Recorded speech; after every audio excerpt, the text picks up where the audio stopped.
Okay, good morning. Thanks everyone for coming. As the topic implies, we're going to discuss today many of the halachos of Heseba, leaning by the Seder, and we're going to go through various aspects of the halacha and try to get some clarity. Now, often we tend to think that Pesach comes with many stresses. There's the cleaning for Pesach, there's the buying of the matzah and the wine and all the various special Pesach foods. So I would like today to add another stress to Pesach by discussing the halachos of Heseba, which at first glance seems to be just, what's the big deal? Just lean and eat. But as we'll see, there are many intricacies and many details involved in the halacha in order to properly fulfill it, and we'll try our best today to discuss many of those details. So we're going to start on the first page of the booklet, the first Mishnah in the last parak of Psachim, Parak Arvei Psachim. The Mishnah tells us that on Erev Pesach, as we're familiar, the halacha is we're not kovei suda. We don't sit down. We can't have chametz anymore at that time, of course. We'd also not allowed to eat matzah until Tech the Mishnah says. Then the Mishnah says in the second line, Afilu ani shebe Yisrael, even the poorest of the Jewish people, lo yochal ad sheyesev, cannot eat on Pesach until he leans.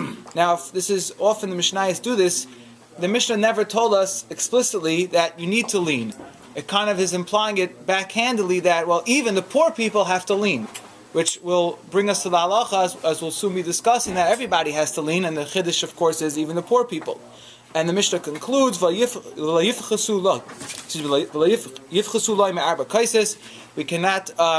to make sure that the ani has at least money to buy the dal kaises of wine, even if it's going to be supplied from the community funds. We have to make sure everybody has the basic necessities for Pesach. So again, the Mishnah here is introducing us to the idea of even the poor people have to be masiv, have to lean by the Pesach Suda, by the Seder. Tamchui means like the community funds, like the community pot. So Rashi and the Rashbam, where it's pointed to on the page, and at Parak Arvei Psachim we have Rashi on the top and Rashbam, Rashi's grandson, on the bottom. Usually they're working, in similar pshatim, and sometimes Rashbam has to drop more words, but really they're saying the same idea here, and it's an interesting concept. Rashi and Rashbam both say, B'leilei Psachim, we're talking about here on the night of Pesach, like we said by the Seder, Ad sheyesev kederach b'nei chayrin, everybody, even including the poor people, have to lean like free people, because we're commemorating our the fact that we left Mitzrayim, that we went to freedom. Zecher lecheres, it's a commemoration of the freedom. Rashi says here, b'mita, we have to lay on some type of bed, a couch, v'al hashulchan, and by the table. And the Rashbam really says the same idea. The last couple words of the Rashbam, it says we have to be b'mita v'al hashulchan zecher lecheres. We have a couch, some type of place where we're able to recline, and by the shulchan.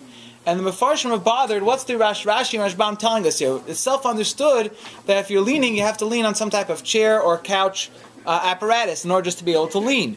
But what is Rashi and Rashbam telling us, v'al hashulchan, that you have to also lean by the table?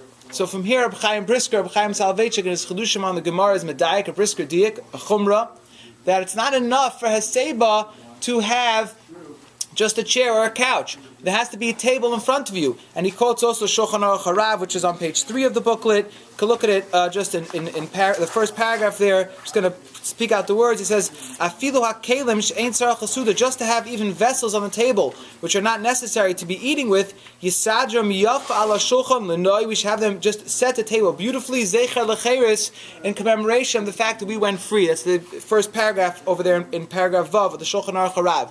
So from here, B'chaim Brisker implies that it's not enough that we're sitting in royalty, but there has to be a lavish table set in front of us, the finest nice things that we have in silver or crystal, whatever it is, to set the table beautifully, and that's all commemoration of the freedom that we left Mitzrayim on this night. So here we have a new Brisker Chumrah, number 1 for Heseba, before we even discuss how to do Heseba. But the first thing B'chaim Brisker is telling us is that you see from Rashi and the Rashbam that it's not enough just to lean. There has to be a whole setting, the whole ambiance of the room has to be one of derech cheres.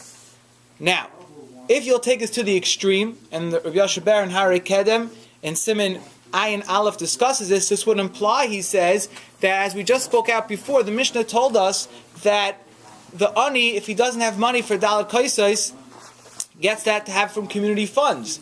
And he has to lean as well. If you're going to tell me that the community has to make sure that the ani has everything he needs for zecher lecheres, then we should have to make sure to supply the ani with the table and things to set his table nicely as well. It doesn't mean necessarily you have to give him the finest silver and gold stuff, but at least he should have something to set his table with the proper ambiance for the Zeicha L'Cheres.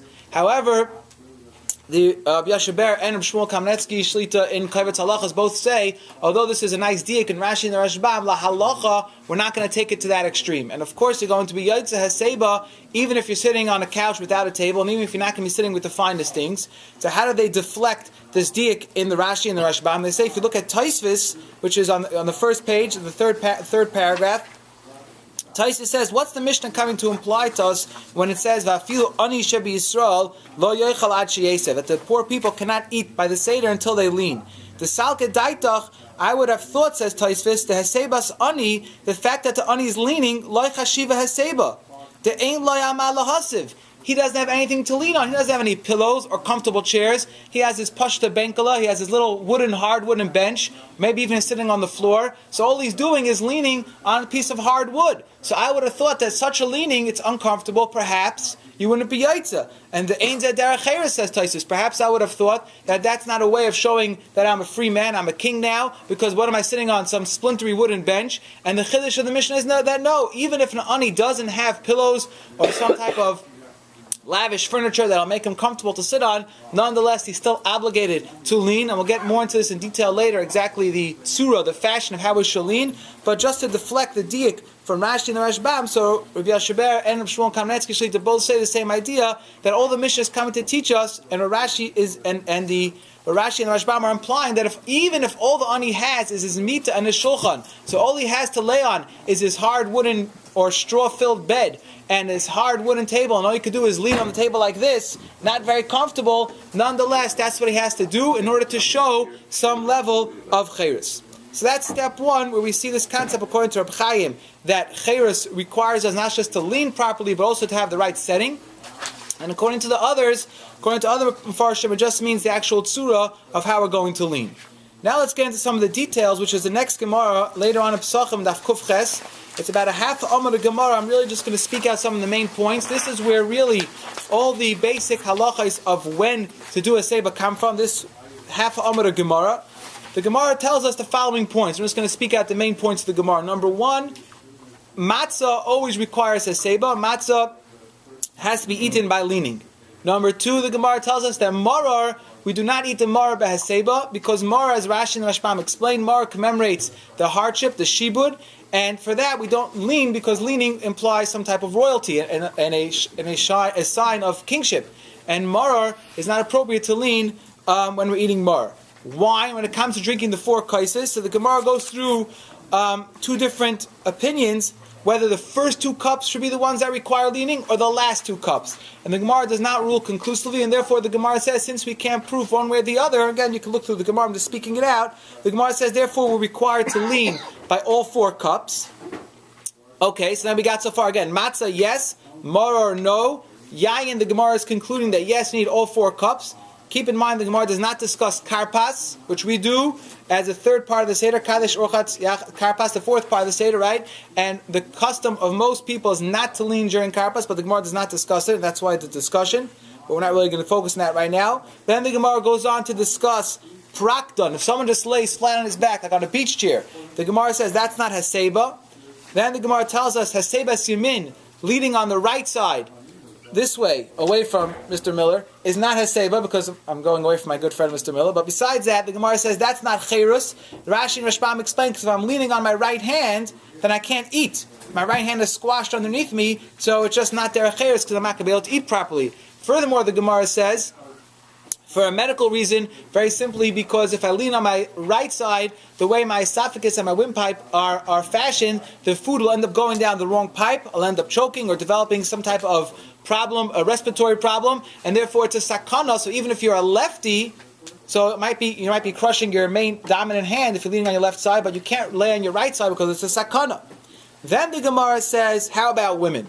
Do women need haseba or not? So first the Gemara says, according to our text, Isha Eitzel Baila, a woman who's with her husband, Loi Bai Haseba. She does not require Haseba. The Gemara does not say why. Then the Gemara continues, V'im Isha Chashuvahi, if she's a Chashuva woman, we'll have to define what that means. If she's a Chashuva woman, then she requires Haseba. Okay, well, hold that thought for a moment. Then the Gemara says a son who's sitting at the Seder with his father is required to do a Seba. The Gemara asks, what about a student, a Talmud Eitzel Rabbi? Is it appropriate to lean or not? The Gemara has a back and forth about that. Abaya says that when he was by his Rebbe's house, everyone leaned on the person next to them. They obviously didn't have enough pillows for everybody, so everyone leaned on their friend next to them, so that would imply that you're allowed to, but the Gemara says it's not appropriate. It's not proper respect. It's not. You're supposed to have Mora Rabach Kamara Shemayim, so it's not appropriate to lean in front of your Rebbe. We'll discuss that a little more later. Then the Gemara concludes with discussion of a shamish, the butler, the person who's helping serve the food. Does he have to lean or not? And the Gemara concludes yes. So we went through a lot of quick points about a Seba. I'm going to focus on some of them. Let's first discuss for a moment the halacha of a woman. Does a woman need a Seba or not? So let's just start with the bottom line. The bottom line is that customary by Ashkenazim, the minhag is that women do not lean, and by Sfardim, many Sfardim have the women to lean. But what's going on? Where does this come from?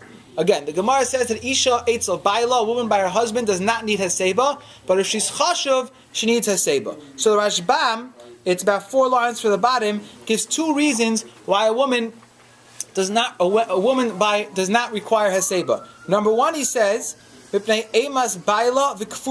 woman has a certain fear of her husband and she's subservient to her husband. The second reason the Rashbam says, it's not the way, it's not appropriate, it's not the fashion of women to sit with Behaseba. So these are 2 separate reasons. The Rashbam says, obviously a simple distinction between the 2 reasons would be an unmarried woman. An unmarried woman who doesn't have a husband, so still, the first reason wouldn't apply. She's not kafuf. She's not secondary to her husband. But the second reason that it's not appropriate for women to lean is still applicable. Now, doesn't mizga mean drink? Mizga, wine. Yeah. In this case, it's meant in the context of it means that when she drinks the wine, she won't be leaning. Okay, so the poskim, without getting involved in all the discussion right now, because that's really a large discussion for itself. What's shot in the first understanding of the Rashbam, the Pri Chadash and the Bach and other poskim just say that the main reason of the halacha is the second reason, the reason of the she'iltis, that women do not lean because it's not the derech of a woman to lean while she eats. Okay, therefore, it would not make a difference halacha l'maisa if a woman is married or not married. It's not the way of women to eat. So now that brings us to the question.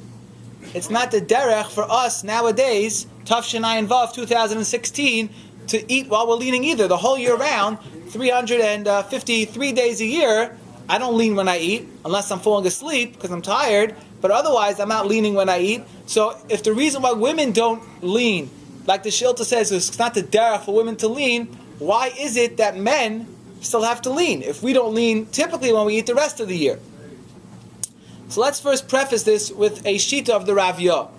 It's not in the booklets, unfortunately, because I didn't have time to photocopy this as well before Shabbos, but I'll speak it out. The Rav Yah, who's one of the Rishonim, is quoted by the Tur in Siman Taf Ayin Beis in the Hilchas Pesach, says as follows. The Rav Yah writes, Bizman hazeh, she'ein regilus ba'artzeinu lohasiv, since it's not the way in our lands, in our society, this is the times of the Rishonim, roughly the year 1200, Yoshev Kedarkai, we don't sit leaning, we sit regular, straight. Ein Sarach Lahasiv, says Rav Yah, we don't either have to do a save anymore nowadays. So again, the opinion of the Rav Yah is that nowadays as well, even men don't have to do Haseba. The Torah quotes this. Beis Yosef right away over there in Siman Tov Ayin Beis comments that the Rav Yah maybe is nice logically, it's true, but none of the other Rishonim, the great Rishonim who we typically follow, the Rambam, the Rosh, the Rif, etc., none of them, nobody else goes with this opinion. And they all lived in the same Tekufa as the Rav Yah as well, more, give or take a couple years. They basically were in the same time period historically, and they don't mention this Shita. Therefore, says the Beis Yosef, we cannot rely on the Rav Yah. And that's how the Shulchan Aruch, when it comes to Hilchas Pesach and Siman Tov Ayin Beis, Shulchan Aruch does not quote the opinion of the Rav Yah. However, who does quote the opinion of the Rav Yah? The Ramah. When does the Ramah quote the opinion of the Rav Yah? The Ramah says on the halacha of women. The Shulchan Aruch paskins, when it comes to leaning for the women, it's based on the Rambam, which we read on the next page, but we're not going to read it inside. The Rambam learns, basically just like the Gemara said, that a woman does not need Haseba unless she is chashuv. The Shulchan Aruch does not define for us what a chashuv a woman is. We'll try to discuss that shortly. The Ramah comments there and says, all of the women nowadays are chashiv. There's no such thing as a woman who's not chashiv nowadays. Nonetheless, says the Ramah, even though everyone is chashiv, all the women should be leaning, says the Ramah, for the women we can rely on the Raviyah, we can rely on the opinion of the Raviyah that since nowadays we typically don't lean, the rest of the time it's not comfortable for us. The Maharil, who was an early Achron, even goes so far to say that if during the year if someone eats while he's leaning, it looks like he's sick. No one eats like that anymore nowadays. You would look strange if you were sitting nowadays in your house during the year eating like this. Someone would think that you have some type of ache or pain. You can't sit straight in your chair.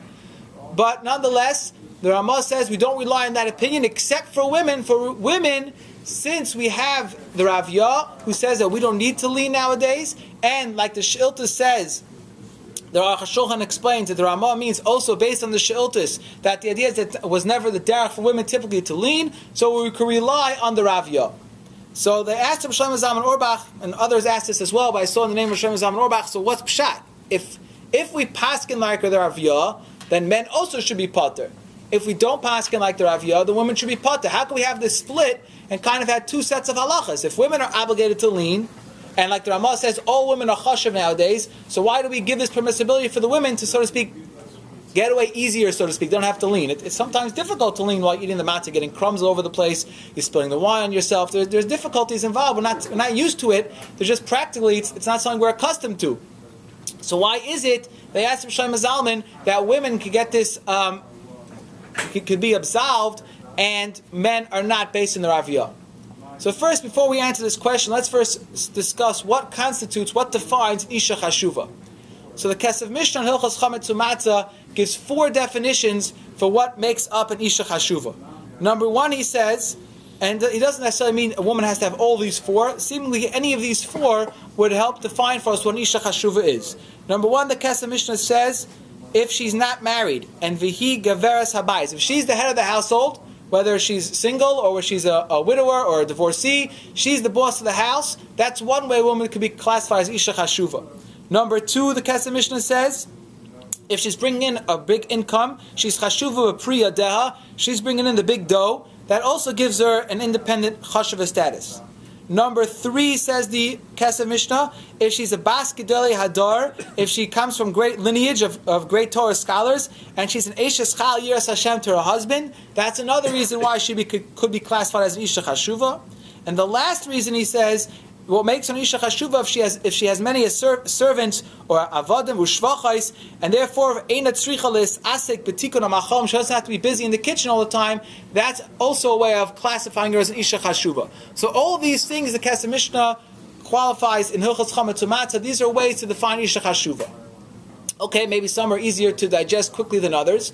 Nonetheless, against the Rav Shlomo Zalman, if the Ramah says that all of our women nowadays are Isha Chashuva for one of these 4 reasons, why is it that the Ramah says we can rely on the Raviyah and the women don't have to lean? So Rav Shlomo Zalman said a Yisoid, which might be simple, but at the same time it opens up understanding. He says there's a fundamental difference between men and women in the Chiyuv. When Chazal instituted this chiyuv of Haseba, of leaning, is not da'araisa, it's not biblical in nature, it's d'Rabbanan. It comes from the fact, like we said, that we have to do things, Allah Seder, zeichel acheres, in the way of commemorating our freedom.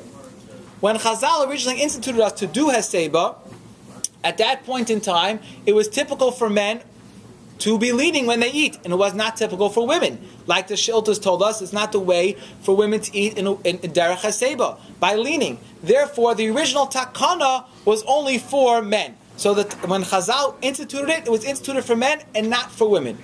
Later on, as the time developed, women got maybe more of a prestige, like we're saying, and the custom changed for even women to maybe start leaning more. So it came up for discussion, should women start leaning now or not? So there, the Ramah comes along and says that no, since originally they were never part of the original takana, they are now allowed to keep this pitur and keep their absolvement and not having the obligation. Are they allowed to lean? Yeah, they're allowed to lean.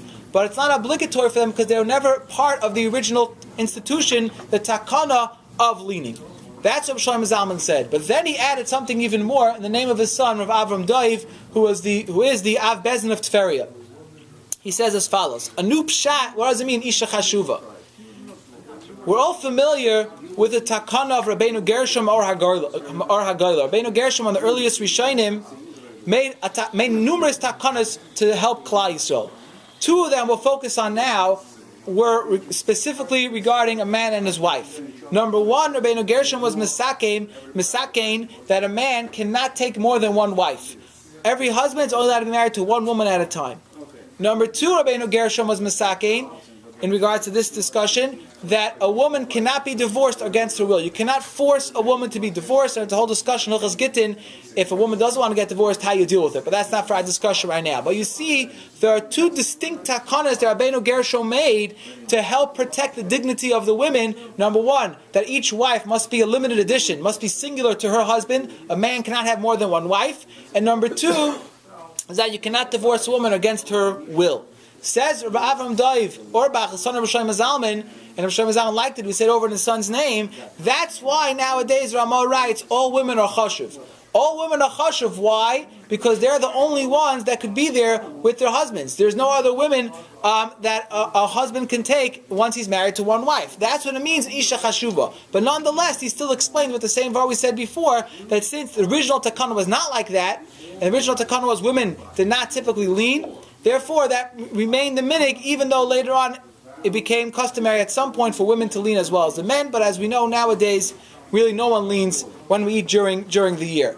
Being that as it may, like we said, the main custom of Ashkenazim, women do not lean. The Ksav Sofer, the son of the Chassam Sofer, writes that his father every year would prepare a special chair for his mother, and she would lean at the Seder as well. Keep in mind, the Chassam Sofer's wife, besides being the Chassam Sofer's wife, was also the daughter of Rabbi Kiva Eger. So she came from quite good lineage, and she was married to the Gadol Adar, the Chassam Sofer, and the Ksav Sofer writes that his mother had the custom to lean. I saw brought down in the name of Reb Chaim Kanievsky that his Rebbetzin also used to lean, but again, keep in mind, she was married to Reb Chaim Kanievsky, and she was the daughter of Elyashiv. So there are exceptions even amongst Ashkenazim, like we're saying, where women are allowed to lean, but nonetheless, the custom is Ashkenazic women do not lean. However, says Moshe Sternbach, Shlita, although the custom is women do not lean, that does not make it easy for the men, so to speak, meaning, although the women do not have to lean, but that does not take away from the obligation to provide for her something of derech cherus. Meaning, everybody has the obligation, Moshe Sternbach explains, men, women, to live the night of the Seder in royalty, in a way of leaving Mitzrayim. So the husband's sitting there on his beautiful Hesebet, in Yiddish it's called 2 or 3 chairs, sprawled out like a king, and his wife is confined in some small folding chair, stuck by the rest of the table with everybody else. Says Moshe Sternbach, that's illegal procedure. You can't do that. It's true that they're pater from Heseba, but they're not pater from derech cherus, and therefore he says it's incumbent to make sure that the women by the Seder also have a kisei na. They should have a comfortable chair, kfi kolcha, as much as everyone's able to afford. Shedoime labayla, she should be compared to her husband, v'hainu l'malka, v'sara, like a queen and like a princess. Right? So although women don't have to lean, but that doesn't take away from the obligation that they have to sit comfortably by the Seder. So they kind of, I think they get at this point, at least the better end of the deal. They can sit on a nice comfortable chair, and they can sit straight up. They don't have to worry about leaning and getting themselves dirty. Okay, that's a Moshe Sternbach. Let's go back now to other halachas of a Seder. That was women. So the Gemara again here in Pesachim was telling us the halacha of leaning. And the Shulchan Aruch paskins that if someone doesn't do a Seder, this is based on the Rishonim, the Rush, and others, that you have not fulfilled your obligation. And now the question is going to be, why is that so? And is that so really? Because if you look on page Dalid, the Gemara Rosh Hashanah is going to, and the Gemara in Brachas is going to seem to imply to us that a Seder is not so obligatory. And furthermore, we're also going to ask another question. Why is it that we said the Gemara told us that a Talmud b'fnei Rabbi, a student who's sitting in front of his Rebbe, does not have to lean? If leaning is to show a cherus, to show that we're acting in a way of royalty or we're free, so how is a student sitting in front of his Rebbe fulfilling the obligation? He's not leaning. He's sitting maybe on the bleachers in some tish or something like that, all crushed together. How is he fulfilling his obligation if he's not leaning? So first let's discuss the Gemara Rosh Hashanah on top of page 4. The Gemara tells us, the Gemara there is in the middle of a discussion, unrelated really to Pesach, discussing the halachas of mitzvahs trichas kavanah or not. Do mitzvahs require a positive intention while we're doing them or not. And the Gemara brings in a story here. Of Sholchalei Lavu de Shmuel. They sent to the father of Shmuel, Kafu v'achol matzah, yatza. If someone was forced and he ate matzah, we're talking about here, of course, Lel Pesach by the Seder. If he was forced to eat matzah, he's fulfilled his obligation. The Gemara goes through who forced him. The Gemara concludes at the end, Shakafu Parsim. He was forced by the Parsim, some group of Goyim, that for whatever reason had some pleasure in forcing him to eat matzah. Again, obviously we're talking about Lel Pesach, that's the obligation, when we have to eat matzah. And for some reason they were having some fun in forcing him to eat matzah. So although the Gemara here is using it for a discussion of, you see that even though he didn't necessarily have intention for the mitzvah, because he was being forced, nonetheless he can fulfill his obligation because he ate the matzah. Frekta Achroinim, Rabbi Yashiv and many other Achroinim ask over here, but the Gemara doesn't mention there was any Haseba. They didn't lean. The guy's at gunpoint here, or at knife point, whatever it is, being forced to eat matzah. Where's the Haseba? And even if you'll tell me, says Rabbi Yashiv and others, that the guy was also leaning, but that can't be derech cheres. If someone puts a gun to our head, chas v'shalom, and tells you lean, or else, I'm not really feeling very free at that point. I'm not really feeling like a free man. I'm feeling kind of forced. So even if you would say there is cheres, even if you say there was Haseba, can't be there was derech cheres. So we're seeming from this Gemara, this would seem to imply that Haseba is nice, but not obligatory to the full extent that if you don't do it, you have not fulfilled your obligation. Gemara number 1. Gemara number 2, the Gemara in Brachos, which is actually discussing halacha about hilchos brachos, when you make a mezainis and a mighty, different discussion. The Gemara there gets involved in a discussion of if you reconstitute the matzah or other flour products, what happens with the bracha. And it's a little bit complicated, but for us right now what's applicable is the Gemara, the last couple of lines over there where it's bracketed off, is discussing about menachos. So if someone's in by the Beis HaMikdash, a kohen, or something is being makriv a mincha in by the Beis HaMikdash, and which mincha always has to be with matzah, suitable for tzkashel Pesach.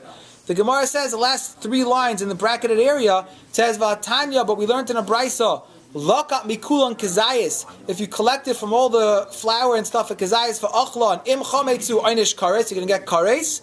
V'matzu, and if you reconstitute into matzah, adam yatza beicha v'asa b'pesach. So you see, you can fulfill your obligation with the matzah on Pesach by eating it over there by the mincha. The Gemara discusses. Okay, the Gemara answer is talking about was reconstituted, and that's a discussion in Hilchos Brachos. But the Mikroi Kodesh or Tu Pesach Frank and others bring from this Gemara again. What are we talking about? We're talking about someone in the Beis HaMikdash. There's no yeshiva. You can't sit in the Azara. So you had to eat it while you were standing. If you're eating it while you're standing, how can you fulfill your obligation of leaning, of Haseba? You can't be leaning while you're standing. So we see again from this Gemara an idea that there's an obligation that's being fulfilled here of eating matzah that happened without Haseba. So how could it be that we have the halacha, the Rishonim are saying that Haseba is obligatory so much so that if you don't do it, you're obligated to re-eat your matzah, meaning you have to eat more matzah.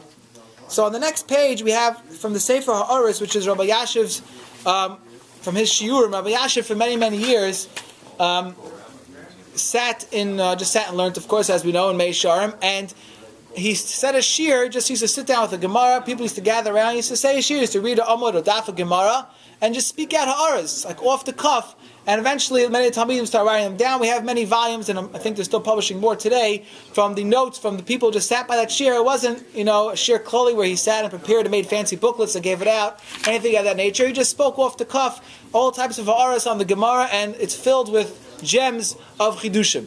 And here Rabbi Yashiv asked this question, what's pshat in this Gemara in Rosh Hashanah, like we said, that a person who was forced to eat matzah is yaitza his mitzvah. There's no hasei, but how can it be that his yaitza is mitzvah?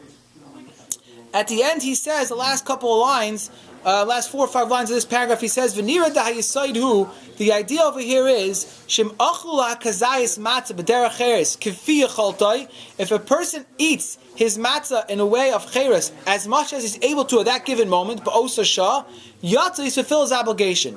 V'lachein, he says, Talmud b'fnei ha'rabbi, if you have a student sitting in front of his Rebbe, or kohen ba'azara, kohen who's in the Beis HaMikdash, Kivan shepetura mehaseba, since at that time, in that setting, they are absolved from the obligation of haseba. Hare asu haderech cheirus k'fi yacholtam. They did the maximum possibility of cheirus, of showing a level of freedom as much as they were able to. And he says, "V'shuv ein sarach od lahader lechol kazayis matzah mokum acher b'haseba." There's no reason to obligate them further later on to go eat anymore. It says v'hachanami, so too over here where a person is forced, since it's not shayach haseba at that point.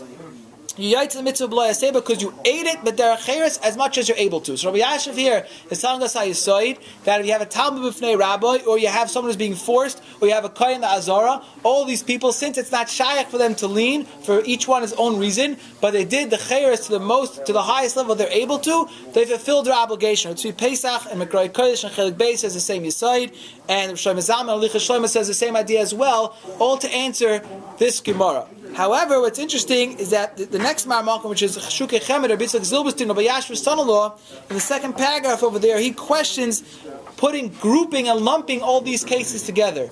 He says, when you have a Talmud b'fnei Rabbi, that is a derech cheres. A Talmud by his Rebbe, he's so enthralled and so excited to be by his Rebbe for the Seder, that's derech cheres. But it's hard to say that someone who's being forced by gunpoint or by knife point, that's going to be derech cheres because he has no other way.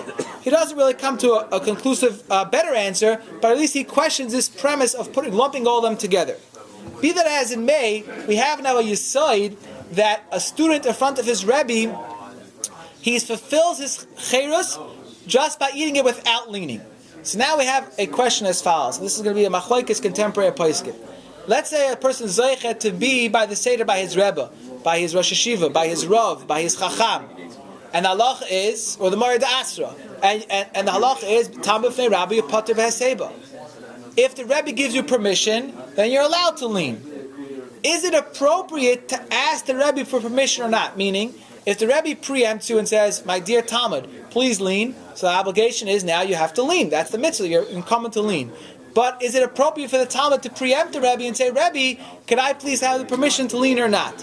Shlomo Zalman says that that's not appropriate. That's a pechisus, that's a degradation in this Talmud-Rebbe relationship that might be sometimes foreign to us to appreciate this at the highest level. Growing up in Western civilization, we kind of like to just put everyone on the same level as us, but Shlomo Zalman says that's inappropriate for a student to ask his Rebbe Rishus to lean. Because again, that would be a degradation in the student's relationship with his Rebbe. If the Rebbe will go ahead and tell the student, you're allowed to lean, you're allowed to lean. But to ask, Shlomo Zalman says it's usher.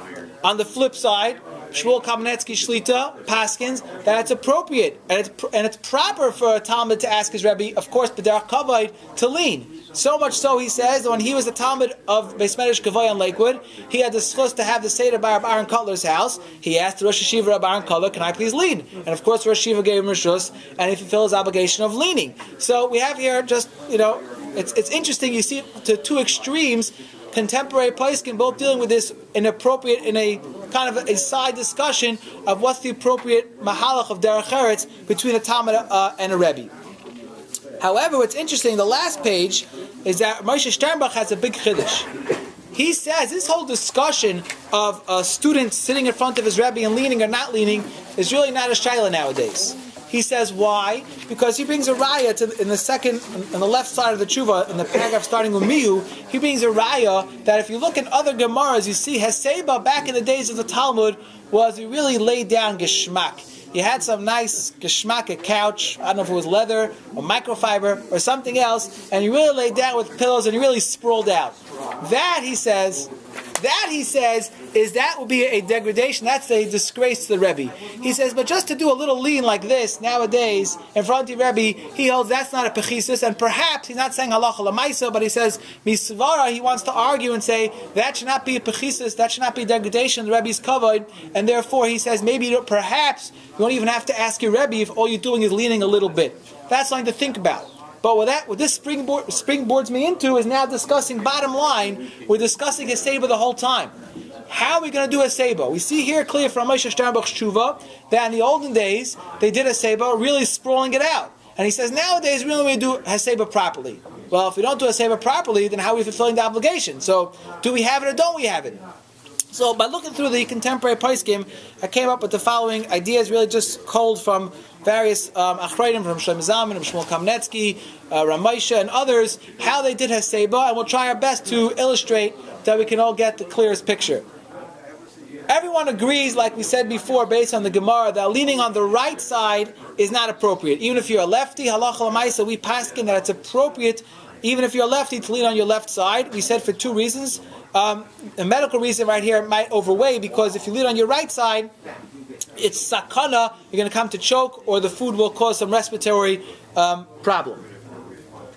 Number one. Number two, the Harekedem, like we quoted before, Rabbi Yashaber said that although we're saying that Haseba is not necessarily the same way they used to do it in the days of the Gemara, totally sprawled out, nonetheless, he says we have to be careful. Often we're sitting on chairs like these where there are no hand rests. So if we just do a little, tilt like this, kind of, it looks like we're tilting, but that is not Haseba. Leaning on nothing, just doing it air hang time, that cannot be Haseba. That's uncomfortable, it's unpleasant, and it's not derech eretz. Therefore, Rabbi Yashaber writes, it's most appropriate if a person is able to have another chair next to him with a pillow on it, so you're able to lean on something, on the pillow next to you on the chair, so that you could really be leaning on something, and that is a way. Now, a person might have to practice this before Pesach. Maybe we can have some type of Seder together where we can do a mock Seder and practice leaning, because we're just not used to it. It is uncomfortable. The whole year round, our mother is always told us to sit straight when we eat, and we try our best to do that. It's not typical for us to lean nowadays when we eat. But if you have another chair next to you, says Rabbi Yashaber, that's the best way to do it, and you'll be very comfortable and enjoy your Seder. However, as we know, often that's just not practical. We have many people by the Seder. There's not enough room in our houses. We don't have enough chairs for everybody to have two chairs. So what's the next best option? So it's brought down Shlomo Zalman. This is interesting. Shlomo Zalman had a special Seder chair. What does that mean? The whole year in his house, he used, of course, on the simplest of furniture, the simplest of kalim. He didn't have, I wasn't zeichet to be in his house. He didn't have armchairs that he usually sat on during the year by the table. Someone once brought him a nice, comfortable armchair for him to sit on. So he said, now I can save this chair and use it for the Seder. So what he'd do is, he had his armchair, he put a pillow on the armrest on his left side, and he would lean on the pillow on the armrest, and that's how he fulfilled his Haseba. And the rest of the year, he wouldn't use that chair. He felt it's not appropriate to use it. We're zeichel churban. We don't like to live in a lavish lifestyle. He felt sitting on an armchair the rest of the year would be considered a lavish lifestyle. I guess he never made it to America until the way we live today, and therefore he felt that leaning on the pillow on top of the armrest is sufficient to lean again, but it's not sufficient just to do the air thing, just to hang in the air. You have to actually lean on something. But it's interesting to note. I'm not sure. I guess maybe another chair or something. I'm not sure exactly. But what's interesting to note is that the Talmidim write that a couple years later, someone else brought him another armchair for a present. So now he had two. What's he supposed to do? He only has one Seder. He's in Eretz Yisrael. He uses one chair for Pesach. What's he going to do with the other chair? So he decided he'll save it for Sukkot. And when he sat in the Sukkah, he didn't sit with Haseba, of course, because no Indians sit with Haseba in the Sukkah, but he used that chair he had a Sukkot chair, which he sat in the Sukkah, and he had a Pesach chair, which he used by the Seder. Okay, that's Shlomo Zalman. Okay, now, like we saw in the Gemara before, Abaya says, if you have nothing to lean on, if you're in your Rebbe's house and it's very tight, you're packed like sardines, you're allowed to lean on your friend next to you. You can lean on it if he has a nice, comfortable shoulder, you can lean on his shoulder and eat like that. Or someone else next to you by the table, you can lean on your kid, whoever you got next to you, someone, and make it comfortable like that. Now, however, says Rabbi Yashiv, this is obviously not so lechatchila, because it's, doesn't look so derech eretz if leaning on people, but in a situation where you have nothing else, that's okay. But he says you have to be careful. If I'm leaning on the person next to me, so for me right now, I'm experiencing cheres. I got a personal leaning post that I'm leaning on, and I can be drinking. But the other guy next to me, he's suffering now. So says Rabbi Yashiv, at such a time, the person next to me has to be sitting straight. He cannot be leaning at that time. You have to take shifts. I drink. 5 seconds later, I get up, you drink, and you go down in a row until everybody drinks. So if you're going to rely on this opinion, just keep in mind that you have to do it one by one in order that everyone can fulfill their derech eretz. Another eitzah I saw, Rav Shmuel Kamnetsky Shlita writes this, and I saw in the Harakat this eitzah as well. You can turn your chair a little bit to get on an angle. like that, get on a little bit of left angle. Even if you're sitting on a chair without armrests, most people still have chairs with a back on them, as opposed to Aaron Leib Steinman Shlita. During the whole year, he does not sit with his back against the chair. Even if his chair has a back, the whole year he sits like this. It's pretty impressive. If you see pictures of him, you'll see he never sits with his back against the chair the whole year. But on Pesach, if you turn your chair, you could turn your chair like this, so Shmuel Kamnetsky, and kind of, use the back of the chair and still have some type of pillow or something. You're leaning on something and get that leaning in with your head as well to fulfill the Haseba properly. However, although I saw this from Shmuel Kamnetsky Shlita and the Harei Kedem, Rabbi Yashiv holds that tilting chairs in funny angles doesn't look like Derech Eretz, doesn't give that royal impression. He wasn't so happy about it. I'm not saying, I'm not sure if B'diavad say Yimat Yaitza. He just said it doesn't give the strongest picture of a Derech Eretz.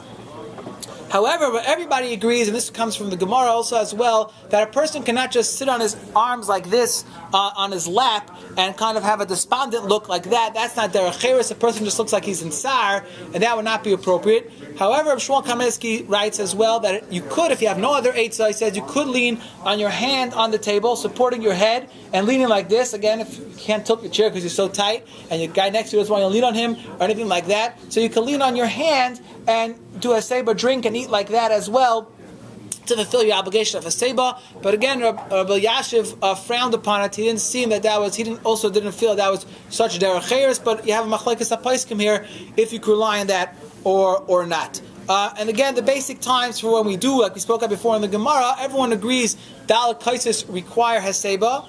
Matzah requires Haseba. Karpas is the minig by most people is not to do Haseba. Mora we do not do Haseba. Chayrech the minig is we do Haseba. And Afikaim the minig is we do Haseba. If you look in the Ramah brings down that it's appropriate based on the Rambam that it's appropriate to lean during Shulchan Aruch the way we're eating the rest of the meal as well. However, almost all the contemporary poskim I saw, including the Stipler, Chaim Kanievsky, Shmuel Kamnetsky, Moshe Feinstein, many of the contemporary poskim all say that our custom is not to lean during the meal nowadays, simply for the reason is that since Chazal didn't institute that, and we never eat leaning during the rest of the year, it would not be comfortable for us to eat the whole meal, especially our soup, like this, leaning. That would not be the most appropriate way for the Seder. One more thing I saw from Shamazamu, an interesting note, that when we talk about leaning, that's only when we're actually doing the eating or drinking. The bracha, for proper respect for the bracha, a person should make the bracha while he's sitting straight up, because out the respect for the bracha, the appropriate fashion to make a bracha is in a straight up fashion. Just want to conclude with a short vart I saw brought down over here, and there's a Kuntres Zman Cheruseinu. He quoted from the Panim Yafos. What's an idea? Al derech avoda behind Haseba. It's very nice that we're living like kings and we're showing ways of royalty at night of the Seder, but it brings down, the Medrash says, the pasuk in the beginning of B'Shalach says, Vayasev Elokim Es'am, Hashem made the nation go around, derech HaMidbar Yam Suf, right? That we walked around the whole desert, and the Medrash Darshans, Al Pi Agada, from here, Mikan Amru Chacham, Afilu Oni Shebi Yisrael, Lo Yechal Ad She'esav. We see this concept, the kind of a play on words, the Medrash says, Hashem took us around. From here we see the concept of sitting Haseba with leaning. Now, just to emphasize, like we said before, this is not a proof that Haseba is the Raisa. We pass Haseba is not the Raisa. It's just an Agada. The Medrash is giving a remes to Haseba in the Torah. But what lesson can we learn from here? So the Panim Yafos, the Haflah, which is the Haflah, the Torah explains that we see this concept that Leil HaSeder Pesach night is called in Chazal Leil Shimurim. The night we were protected and watched over, particularly by Hashem, as we know the whole story. Hashem is going around and killing all the B'chayim, and we shmired our doorpost and we were protected. Pesach, next morning we're leaving Mitzrayim. There's a special connection we had, Bitachon and HaKadosh Baruch Hu, the night of the Seder.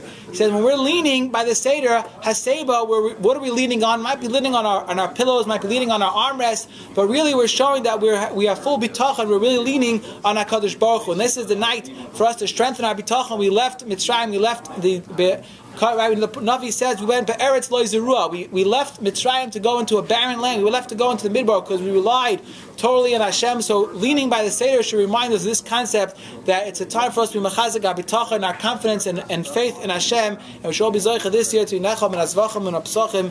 B'yas Mashiach Tzidkeinu Meher B'Yameinu. Amen.